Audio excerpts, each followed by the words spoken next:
हरे कृष्णा कृष्णा कृष्णा कृष्णा हरे हरे, हरे राम राम राम हरे हरे। रुक्मणी द्वारिकाधीश भगवान की जय, सियावर रामचंद्र भगवान की जय, बद्रीनाथपुरी धाम की जय, जगन्नाथपुरी धाम की जय। हरे कृष्णा। आध्यात्मिक यात्रा का 63वां दिन 28 जून 2021। तो इस यात्रा में हम कर रहे हैं भक्तों का चरित्र। तो आज 12 महाजन में से एक है धर्मराज यमराज जी। कल हमने कथा करी थी बलि महाराज की और परसों करी सुखदेव गोस्वामी, उससे पहले जनक महाराज।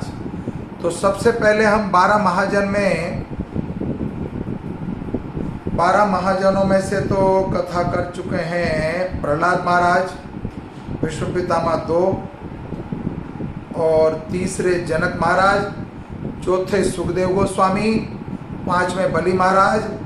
तो आज हम कर रहे हैं, छठा नंबर है धर्मराज यमराज जी का चरित्र। बुद्धिमान कौन? धर्मराज यमराज जी। नमो विष्णुपदाय कृष्णपृष्ठाय भूतले श्रीमते भक्ति वेदांत स्वामीति नामिने, नमस्ते सरस्वती देवी घोरवाणी प्रचारणे, निर्विशेषा शून्यवादी प्राश्रुतादेश तारणे, जय श्री कृष्ण चैतन्य प्रभु नित्यानंदा, श्री अद्वैत गदाधर श्रीवासादि गौर भक्तविंद। ओम अज्ञानं तिमिरं ध्यानस्य ज्ञानजनाशलाकया चक्षुरूपं येन तस्मै श्री गुरुवे नमः। हरे कृष्णा कृष्णा कृष्णा हरे हरे, हरे राम राम राम हरे हरे। तो भक्तों के चरित्र में 12 महाजन में से छठा नंबर है यमराज जी का। यमराज जी कौन है, किसके पुत्र हैं और उनके जीवन चरित्र को हमने क्यों चुना बुद्धिमान में? तो बुद्धिमान है यमराज जी। यमराज जी शनिदेव, यमराज और यमुना, यमी और शनि, ये तीनों सूर्य पुत्र हैं। भगवान सूर्यदेव के तीनों पुत्र हैं, यमी और शनि। तो इतने धनवान है सूर्य भगवान, और यमराज भी धनवान है। लेकिन यमराज को काम छुपा हुआ है धर्म का पालन करना, न्याय करना।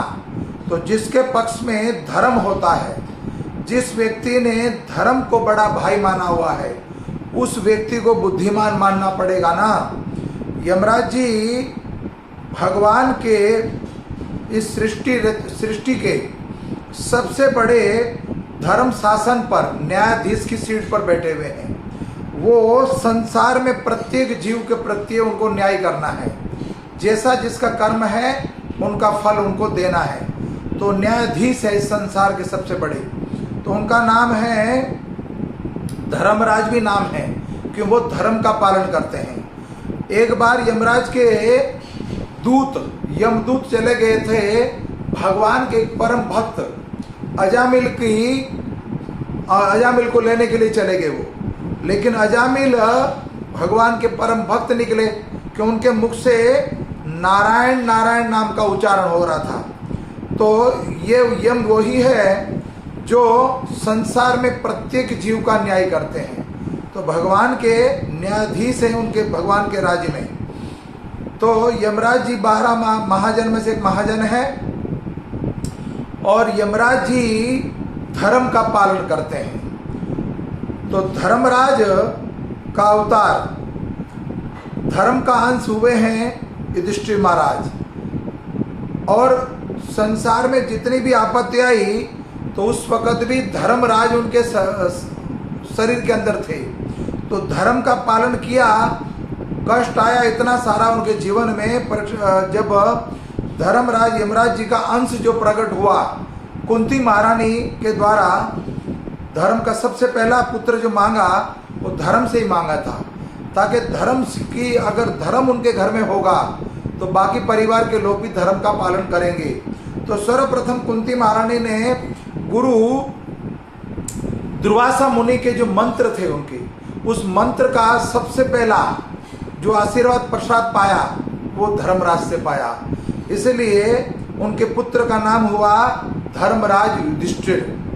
तो साक्षात ये वही धर्मराज हैं जिनको द्वापर युग में 2 बार आना पड़ा। यही यमराज जी को दोबारा भी आना पड़ा द्वापर युग में। दूसरे कौन थे द्वापर युग में? युधिष्ठिर के अलावा दूसरे थे विदुर जी। विदुर जी को दासी पुत्र बनना पड़ा। तो दासी पुत्र क्यों बनना पड़ा? एक भगवान के परम भक्त थे मांडल्य ऋषि। ये मांडल्य ऋषि अपने आश्रम में बैठ के नित्य भगवान का भजन करते थे। तो मांडल्य ऋषि जिस स्थान पर बैठकर भगवान का भजन कर रहे थे, उस किसी राजा का वो राज्य था, राजा का नाम भूल रहा हूं। तो उस राज में चोरी हुई।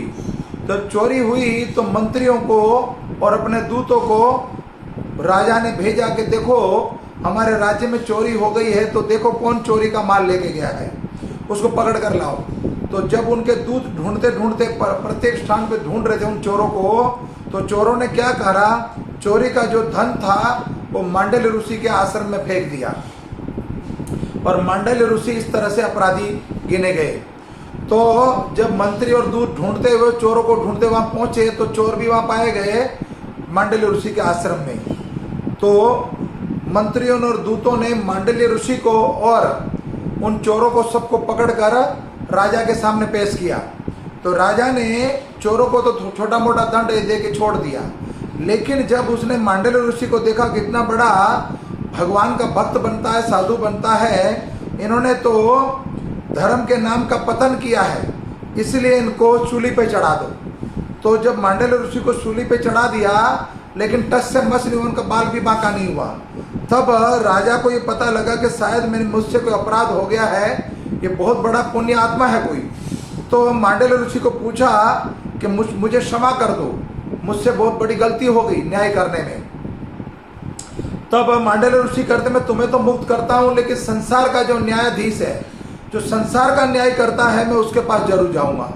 तो यमपुरी पहुंच गए मांडल्य ऋषि, और यमपुरी पहुंचकर यमराज जी से पूछा मेरे किस पापों का दंड दिया तूने, मेरे किस पापों का दंड दिया जो मुझे सूली पे चढ़ा दिया गया। उस राजा ने मुझे चूल्हे पे चढ़ाया, क्यों चढ़ाया? तब मांडल्य ऋषि के कहने पर धर्मराज यमराज जी कहते हैं मुझसे तो बहुत बड़ा अपराध हो गया, मैं क्या बताऊं। तो चित्रगुप्त कहता है इनके जीवन में इन्होंने कोई पाप नहीं किया है महाराज धर्मराज यमराज जी, इस मांडल्य ऋषि ने जीवन में कोई पाप नहीं किया है। अब तो मांडल्य ऋषि के सामने यमराज जी ने बोल दिया कि आपने किसी तरह बात को तो क्या कहते हैं उसको संभालना था, तो कैसे अब उस ऋषि मुनि के सामने बचा जाए। तो उन्होंने बोल दिया कि बाल्य अवस्था में आपने छोटे पतंगों को कांटों से मारा था, उसलिए आपको चूल्हे पे चढ़ा दिया गया। तो अब मांडल्य ऋषि ने उत्तर दिया कि बाल्य अवस्था में कोई व्यक्ति अगर पाप करता है, अपराध करता है, तो उसको बाल्य अवस्था में वैसे छोटी ही सजा दी जाती है। जैसे बच्चा छोटा बच्चा जब बिस्तर पे सोता है 4-5 वर्ष का, 7 वर्ष का, 8 वर्ष का, तो जब वो अकस्मात जैसे अज्ञानता पूर्वक बाथरूम कर देता है, पेशाब कर देता है, तो वो सजा उसकी वो होती है, ना ही कि उसको सूली पे चढ़ाया जाए। तो बाल्य अवस्था में छोटी मोटी गलतियां जो होती हैं, उनको कई बच्चे जो बाथरूम कर देते हैं, वो उस पाप का फल होता है वो। तो मांडल्य ऋषि कहते हैं तुमसे हिसाब में बहुत बड़ी भूल हुई है, तुम्हारे पास बहुत बड़ा हिसाब रहता है, तुम भगवान के न्यायाधीश हो, लेकिन मेरे प्रति तुमने अपराध किया है, इसीलिए तुम्हें मृत्यु लोक में जाना पड़ेगा और दासी पुत्र बनकर तुम्हें विरह सहना पड़ेगा, दुख सहना पड़ेगा, तब तुम्हें पता लगेगा सूली पे कैसे चढ़ाया जाता है। तो धर्मराज यमराज जी का एक अवतार हुआ विदुर जी, जो दासी पुत्र बने।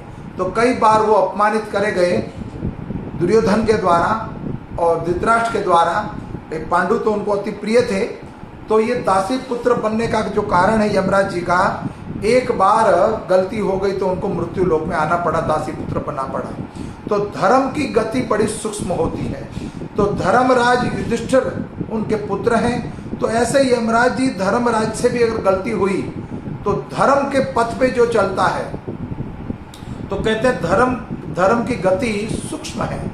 अगर मात्र अणु मात्र भी कोई गलती हो जाती है तो वो भी उसका पाप भी, उसका भी दंड उठाना पड़ता है। ऐसे धर्मराज भगवान के परम भक्त हैं, लेकिन विदुर जी द्वापर युग में आए, लेकिन भगवान के परम भक्त बने रहे, मृत्यु लोक पर भी आए। आपने विदुर जी की कथा सुनी है, विदुर नीति जैसी आज तक किसी की नीति नहीं। वो भगवान के परम भक्त थे और साक्षात द्वारिकाधीश उनके घर पधारे थे। इसीलिए बुद्धिमान कौन है? यमराज जी। तो शरीर बदल गया, देवलोक से अपने लोक से गिरे मृत्यु लोक पर, फिर भी भगवान को नहीं भूले। इतना कष्ट आया उनके ऊपर, इतने अपमानित करे गए, लेकिन फिर भी धर्म का पक्ष कभी भी नहीं छोड़ा और भगवान को कभी भी नहीं भूले। इसलिए धर्मराज युधिष्ठिर न्यायाधीश है भगवान के बहुत बड़े न्यायालय में, उनकी नौकरी है सबका पाप और पुण्यों का हिसाब करना। तो ये है 12 महाजनों में से एक महाजन जिनका चरित्र आज हमने सुना। छठे महाजन है ये धर्मराज यमराज जी। तो मृत्यु लोक में आने के बाद भी सब कुछ होते हुए, सामर्थ्य होते हुए, लेकिन राजपाट नहीं भोगा और उन्होंने निरंतर भगवान का भजन किया।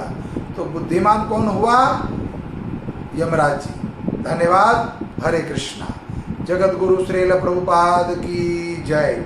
वंशकल्पतरुभक्ष कृपा सिंधु एव च पतितानां पावनेभ्यो वैष्णवेभ्यो नमो नमो।